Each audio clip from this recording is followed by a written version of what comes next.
안녕하세요. 오늘부터 현상학적 설교에 대해서 말씀을 드리겠습니다. 하이데거의 존재와 시간에 나타난 중요한 개념들을 통해서 현상학적 설교의 가능성에 대해서 생각해 보려고 합니다. 가능성이란 말은 아직까지는 나타나지 않았지만은 이제 그것을 시도해 보고 노력해서 발굴해 보고자 하는 것입니다. 왜냐하면 현상학적 설교는 아직까지 만들어지지 않은 그런 상태에 있기 때문에 이것을 이제 시도해 보고자 하는 것입니다. 그래서 이 현상학이란 무엇인가 여기에 대해서 먼저 우리가 이해를 해야 할 것입니다. 현상학은 철학적인 접근 방법 중에 하나인데 어떤 사물이나 사건 이런 경험을 통해 가지고 그 현상에 주목을 해서 그 본질이 무엇인가 그것을 이제 이해하고 찾아가는 그런 과정이 이 현상학이라 그렇게 생각해 볼 수 있을 것입니다. 한마디로 말씀드리면 현상학은 그 나타난 현상의 본질을 이해하고 발견하는 데 관심을 가지고 있다 하는 것입니다.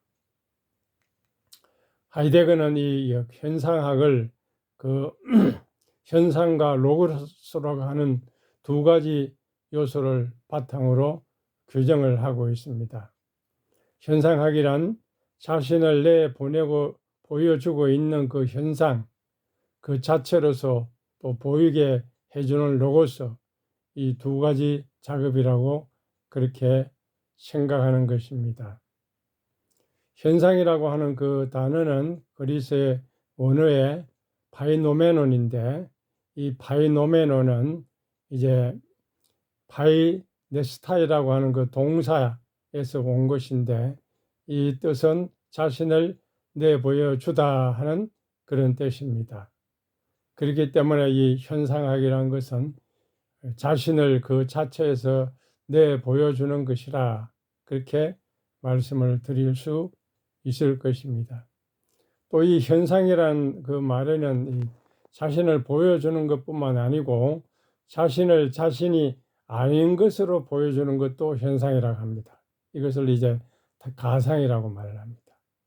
현상은 자기가 그 자체를 내보여주는 것이라고 하면 이 가상은 존재자가 그 자체가 아닌 것을 내보여주는 것을 그런 가능성을 가상이라 그렇게 말합니다. 이것을 현상의 결여적인 변형이라 그렇게 표현을 하고 있습니다. 그 다음에 이제 나타남이라는 것이 있습니다. 현상이 있고 가상이 있고 나타남이라는 것이 있습니다. 이 나타남은 이제 현상과 서로 구별이 되는 것입니다. 현상은 자신을 내보여주고 있는데 반해서 나타남은 자신을 내보여주지 않고 있는 것입니다. 현상은 자신을 그 자체에서 내보여주는 것이라고 하면 이 나타남은 나타난 존재자와 나타나지 않는 존재자 사이의 지시의 연관을 가리킨다고 보는 것입니다. 예를 들어 설명을 하면 이제 아픈 증세가 나타납니다. 그 나타남이죠. 그런데 아픈 증세라는 것은 아직까지 그 현상이 나타난 것은 아닙니다. 질병과 같은 그 현상을 지시하는 것입니다. 열이 나고 이제 아프면은 기침이 나고 하면 감기가 왔다 하는 그런 정세를 보여주는 것이죠. 그래서 이 현상은 나타나면 아니지만은 현상이 있어야 그 나타남이 있지 않겠습니까? 그래서 이 기침을 하는 것은 감기가 있다는 것입니다. 다시 이 현상과 나타남의 관계를 이제 좀 더 말씀을 드리면 이 현상을 지시하는 연관이라고 했잖아요. 그러니까 이 나타남은 현상을 지시해서 그 현상을 알아차게 하는 것입니다. 그 나타남이 있을 때에 현상이 있구나 하는 것을 이제 알게 되는 것이죠. 그래서 이 현상은 그냥 이제 나타나는 겁니다. 나타나기 때문에 누구나 다 알 수 있고 사람들이 보게 되고 그렇게 하는 것이 현상 아닙니까? 그러니 태양이 떠오르는 그 현상은 사람들이 다 볼 수가 있죠. 태양 자체가 나타나고 있기 때문에 보이는 현상입니다. 그러나 나타남이라고 하는 것은 이제 그 현상이 보여지는 것은 아닙니다. 그 주변의 어떤 행동이나 신호나 이런 것을 통해서 현상을 알아차리도록 암시해 주는 것이죠. 그 감기가 걸렸으면은 그 열이 나는 것은 나타남입니다. 또 태양이 있는 것은 따뜻한 온도를 느끼거나 밝은 기분을 느끼거나 하는 것입니다. 또 꽃의 아름다운 것은 그 보이는 현상이지만은 향기는 나타나 보여주지 않지 않습니까? 그러나 꽃의 향기가 날 때 주변에 꽃이 있겠구나 하는 그런 낌새를 느낄 수가 있을 것입니다. 그래서 이 현상, 가상, 나타남 이런 개념들을 잘 이해를 하고 있어야 할 것입니다. 그러면 이 현상학 개념에 나타난 이 개념들을 가지고 우리 기독교에 어떻게 적용을 해 볼 수 있느냐 하는 것입니다. 철학의 이 현상학을 기독교에 적용을 시키려고 하면 어떻게 가능한가 하는 것이죠. 그래서 이 기독교에 이 적응을 해 본다고 하면 이 현상이란 것은 이제 하나님을 가리키죠. 하나님의 본질 이런 것을 우리가 추구하는 것이죠. 또 예수님을 가리키죠. 예수님도 나타나 보여주는 현상이잖아요. 그러나 가상은 하나님 아닌 것을 보여주는 것이기 때문에 이제 어떤 가상은 하나님의 형상, 우리 인간에게 주어진 하나님의 형상, 이 형상을 보고 우리가 그 하나님을 알 수 있지만 하나님 자신은 아니잖아요. 그래서 그 거울에 비춰진 것 같은 그런 형상 이런 것을 가상이라고 합니다. 그 다음에 이 나타남이라고 하는 것은 자신을 나타내 보여주지 않으면서 그 현상을 지시하는 것. 다시 말씀드리면 하나님을 보여주지 않으면서도 그 하나님을 지시하는 그것은 바로 계시 사건이죠. 하나님을 나타내 보여주는 계시 사건. 계시, 성경의 계시, 그것은 바로 하나님을 보여주는 것을 계시라고 하지 않습니까? 그래서 그것을 나타남이라 그렇게 볼 수 있을 것입니다. 요약을 하면 하나님은 보이지 않는 계시자이고 예수님은 보이는 계시자입니다. 그러나 하나님의 형상은 가상이고 나타내 보이지 않지만 하나님을 나타내는 것이 계시입니다. 계시 사건. 하나님의 속성이나 하나님의 은혜나 사랑, 능력, 또 그 결과로 나타나는 성도들의 신앙 경험, 기적을 체험한다든지 기도로 응답을 받는다든지 이런 계시 사건 나타남을 통해서 우리는 하나님을 알 수가 있을 것입니다. 그래서 현상학이라는 것은 드러난 그 현상, 어떤 사건이나 경험을 통해서 현상의 본질을 찾는 것이라고 말씀드렸습니다.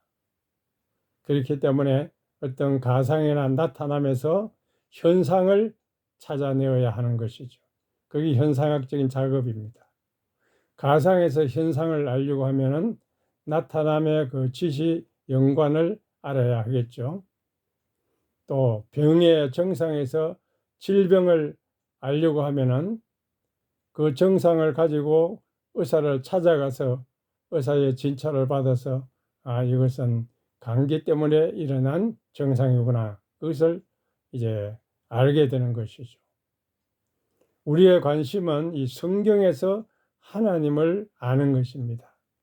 성경에서 하나님을 알려고 하면은 이제 성경 해석하는 사람이 해석이 있어야 되고 또 그것을 증거해주는 설교자가 필요하겠죠. 그래서 이런 성경 해석자와 설교자의 그 역할이 대단히 중요한 것입니다.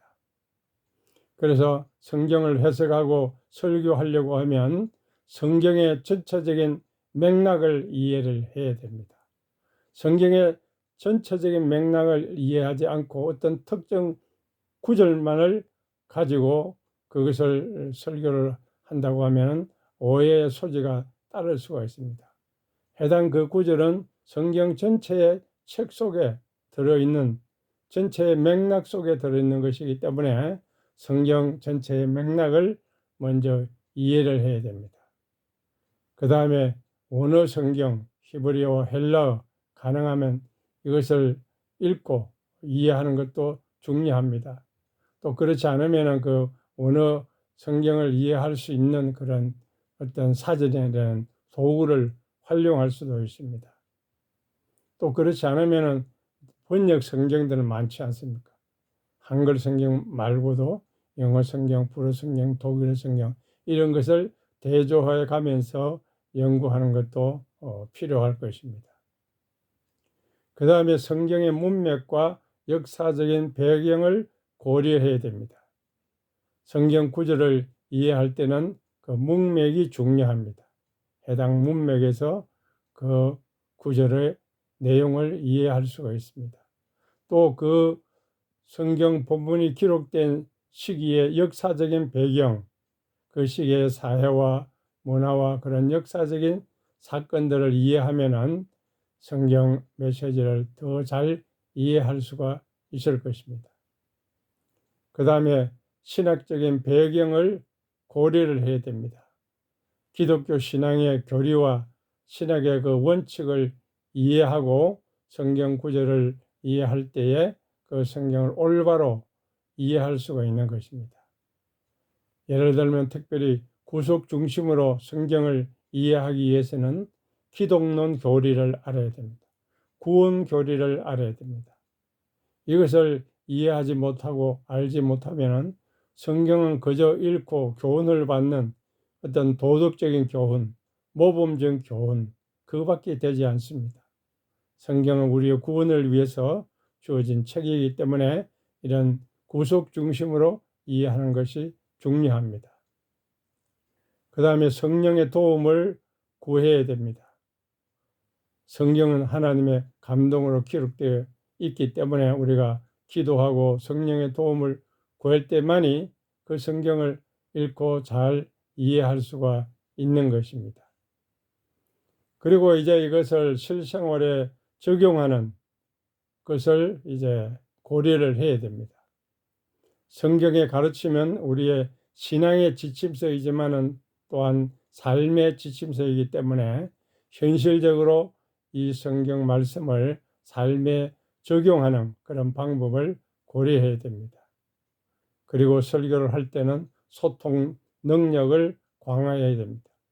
성경 내용을 잘 이해하기 쉽게 전달할 수 있는 그런 능력을 키워야 됩니다. 명료하고 감동적인 전달을 한다고 하면 듣는 사람들에게 깊은 인상을 남길 수가 있을 것입니다. 우리가 성경은 하나님의 감동으로 기록된 책이고 또 하나님의 계시의 말씀이라고 하면은 그 계시의 말씀을 증거할 때에는 이제는 그 계시 사건, 하나님의 그 속성이나 하나님의 능력이나 하나님을 체험하는 그런 사건들이 일어나야 할 것입니다.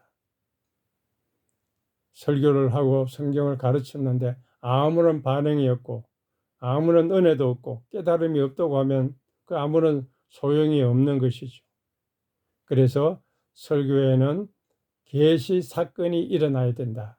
계시 사건이 일어난다는 말은 성경 이외에 어떤 다른 계시를 받는다는 뜻이 아닙니다.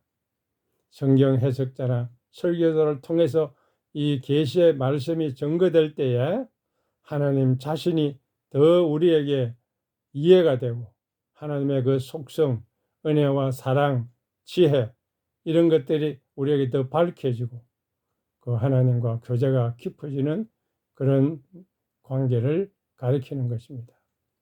그래서 하나님의 계시가 성경을 통해서 우리에게 나타나야 됩니다.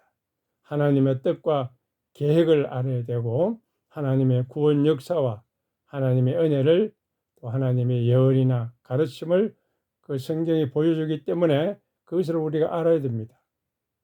그 다음에 현상으로서 하나님과 예수님을 알아야 됩니다.